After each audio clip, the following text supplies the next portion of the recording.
Everyone, इस video में मैं डिस्कस करने वाला हूं स्टेबिलिटी ऑफ ऑक्साइड्स।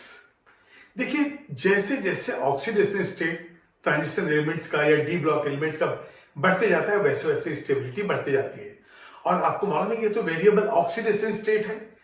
ये जो ट्रांजिशन एलिमेंट्स हैं वो एस ऑर्बिटल और पेनेल्टिमेट डी ऑर्बिटल दोनों को ही यूज करते हैं, और वेरिएबल ऑक्सीडेशन स्टेट की वजह से कई ऑक्साइड्स बनेंगे। और जिस ऑक्साइड में हायर ऑक्सीडेशन स्टेट है वो जो है ज्यादा स्टेबल होगा। देखते हैं कैसे। यहां पे हमें मालूम है कि कॉमन ऑक्सीडेशन स्टेट क्या है। ये देखिए इस तरह से। अब स्कैंडियम जो है वो थर्ड बी ग्रुप में है या थर्ड ग्रुप में है।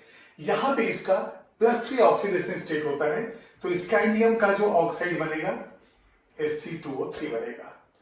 टाइटेनियम जो है वो 2, 3, 4 ये पूरे के पूरे, ये देखिए फोर्थ ग्रुप में है, तो यहां पे TiO, Ti2O3, TiO2, ये देखिए ऑक्सीडेशन नंबर, ये रेफरेंस के लिए मैंने यहां लिख दिया ऑक्सीडेशन स्टेट। तो यहां पे ऑक्सीडेशन स्टेट 3 है, यहां पे 2, 3, 4 है। अब ये फिफ्थ ग्रुप में है, तो यहां पे मैं लिख देता हूं third A, fourth A, fifth A, इस तरह से जो है आगे जाएंगे। जब हम फिफ्थ ए में जाते हैं तो यहां पे हाईएस्ट ऑक्सीडेशन स्टेट जो है इसका ग्रुप नंबर होता है, जो एलिमेंट का ग्रुप नंबर है वो होता है। तो वेनेडियम जो है फिफ्थ ग्रुप में है, तो यहां पे ViO, VO ये हो गया VO, इसके बाद यहां पे जो है 2O3, ये 2 कैंसिल हो गया। इसके बाद जो है यहां पे अभी देखिए VO2 हो जाएगा, V2O4 जो है VO2 हो जाएगा, और यहां पे V2O5। याद कीजिए वेनेडियम पेंटाऑक्साइड कांटेक्ट प्रोसेस में कैटलिस्ट हमारे पास था V2O5 जो प्लैटिनम को रिप्लेस हमने किया था। अब यहां से ये देखिए 3, 4, 5, 6 ऐसा 7 तक जो है Mn का इंक्रीज होता है, जो पहले वीडियो में मैंने एक्सप्लेन किया था। तो ये V2O5 हो गया। यहां पे क्रोमियम के केस में ये देखिए आप, यहां पे CrO3 जो है मैक्सिमम होगा, मतलब 6 ऑक्सीडेशन स्टेट CrO3। अब यहां पे क्या होगा CrO, Cr2O3। अब यहां पे क्रोमियम का 1, 2, 3, अब यहां पे 5 नहीं होगा लेकिन 4 होगा CrO2। ठीक है, Cr5 का ऑक्सीडेशन स्टेट नहीं है, तो यहां पे भी 4 है, यहां पे भी 4 है।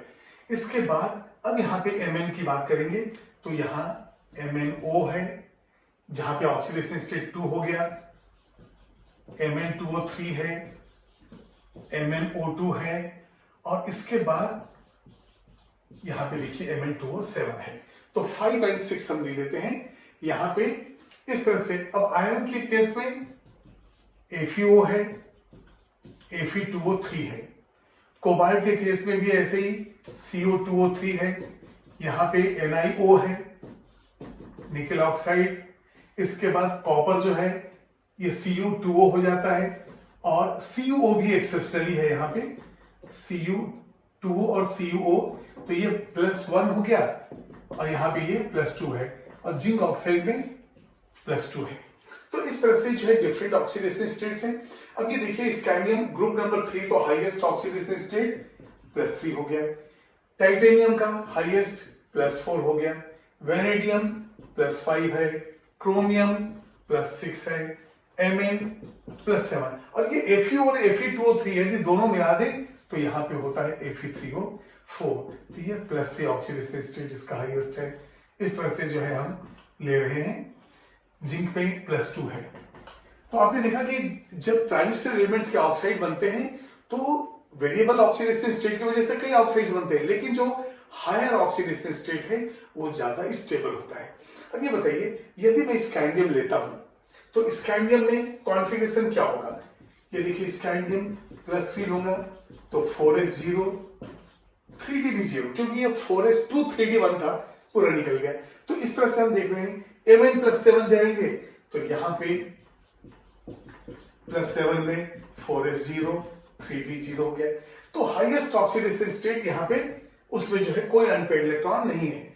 लेकिन जब हम आयरन के केस में जाएंगे, आयरन +3, तो ये हो जाएगा 4s0 3d5, क्योंकि आयरन होता है 4s2 3d6, तो +3 का मतलब दोनों इलेक्ट्रॉन इसके निकालते ना और एक d से, तो ये d5 कॉन्फ़िगरेशन की वजह से ये एक्स्ट्रा स्टेबिलिटी इसकी Fe+3 की हो जाती है। अब यहां पे हम लेते हैं FeO, Fe3, ये देखिए ये दोनों मिलाने से Fe3O4 बनता है, तो Fe3O4 के अंदर +2 एंड +3 दोनों ही ऑक्सीडेशन स्टेट है, तो ये कहलाता है मिक्स्ड ऑक्साइड।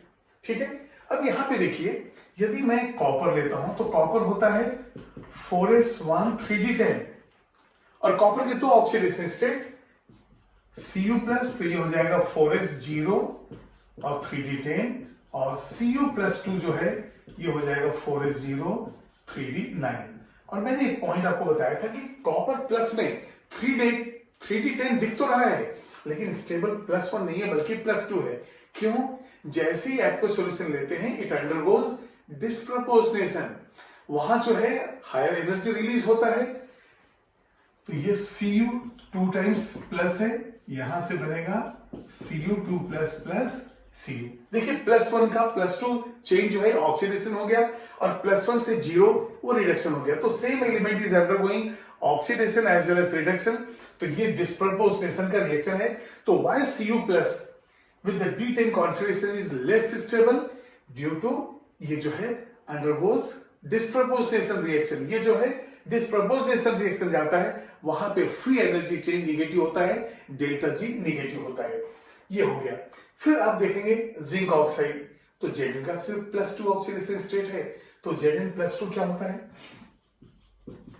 Zn+2 जिंक जो होता है वो 4s2 3d10, तो Zn+2 हो जाएगा 4s0 3d10। तो ये तो मैंने हाईएस्ट ऑक्सीडेशन स्टेट और उनके कॉन्फ़िगरेशन लिखे। अब हम कुछ ऑक्सो आयंस लेते हैं और वहां पे देखते हैं कि इनके स्ट्रक्चर्स कैसे होते हैं, इसको आप नोट कीजिए।